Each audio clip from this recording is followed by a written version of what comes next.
I stood there motionless, hands relaxed at my sides. But inside, a storm brewed, cold, careful, patient. Hannah was still laughing, my wife's sister, her voice sharp, almost painful, bouncing off the marble walls of the bank. "Seriously, $100, she scoffed, her lips curling like she just stepped in something disgusting. "Were you broke? Just some charity case tagging along for dinner?" The bank tellers laughed. The manager tried hiding his grin behind a fake cough. I didn't react, didn't say a word. I just looked at her, not with anger or hate, but with finality, because I wasn't here for money. I was here for this exact moment. 2 years ago, I still care what they thought. I still tried. I remember the nights my wife, Leela, begged me to give her family a chance. "They're not bad, just privileged," she'd say. Privileged. That's one way to put it. I sat through their dinners, share my ideas, pitch my ventures, talk about the future. They sipped wine with eyes full of judgment, especially Hannah. Her smile always said the same thing: "You'll never belong here." Once, at her father's party, she handed me her coat, thought I was a valet. I laughed. Leela didn't. Still, I played along, calm on the outside. But inside, I remembered everything. Every smirk, every insult, every word. Then came the true betrayal. One night, just a month before Leela's diagnosis, she was crying. She told me she'd overheard Hannah and their mother. She only married him for his petty money, Hannah had said. Deadbeat, acting like he's some genius entrepreneur. Leela didn't defend me. She admitted she was scared. Scared they'd cut us off. That night, I watched her sleep. Her hand on my chest like it belonged there. And I felt it. The soft, quiet click of something breaking. No anger. No heartbreak. Just silence. I didn't leave. I didn't argue. I stayed. Held her hand through the illness. Buried her. Shook their hands at the funeral. And then I started my plan. Not loud. Not messy. Precise. For years, I built something quietly. A startup, hidden in layers of shell companies. No social media. No big pitches. Military-grade encryption tech. 9 months later, 3 governments were bidding for it.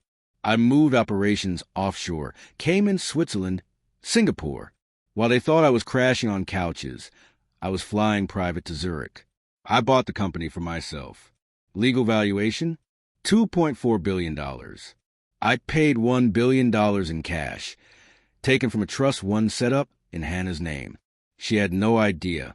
Wouldn't have understood even if she did. She never read fine print. Only headlines. Last week, I invited her to lunch. Told her I was struggling. Just needed $100 to get by till my next check. She rolled her eyes. Picked the bank. Her stage. Her audience. I said, sure. Now here we were. She kept laughing, mocking me. I handed the teller my ID, my black card, the trust papers, and a slip, $1 billion. I said, calm as stone. The teller froze. Read it twice. Hannah snorted. He's joking, right? The manager came over, scanned the papers, twice, then disappeared. The room changed. Laughter died. One by one, the screens across the bank lit up. Transfer approved. Fund verified. The manager returned, hand shaking. Would you like the wire confirmation or a printed statement, sir? I took the paper, folded it once, handed it to Hannah. She opened it. Read it. Her knees gave out. She gripped the counter, pale as the marble floor. I don't understand. I leaned closer, voice low. I didn't need your $100. I needed your arrogance here in public with witnesses. Phones were out. People were filming. Remember that charity art gallery you mocked me out of? I asked. This bank funded it through one of my shell accounts. That startup you laughed at? I bought it, collapsed it, sold its scraps to myself. Her lips parted, but no sound came. You've been cashing checks signed with my name for a year. You just never read the signature. Then I walked past her. But before leaving, I turned and spoke loud enough for the cameras. Keep filming. She wanted to show. I walked out. 3 days later, she called, sobbing, apologizing. She said she didn't know, said she was sorry. I didn't answer. Now I sit alone in a quiet house by the sea. No noise, no drama, just peace. Not because she fell, but because I rose without ever having to scream. Let them whisper, let them wonder.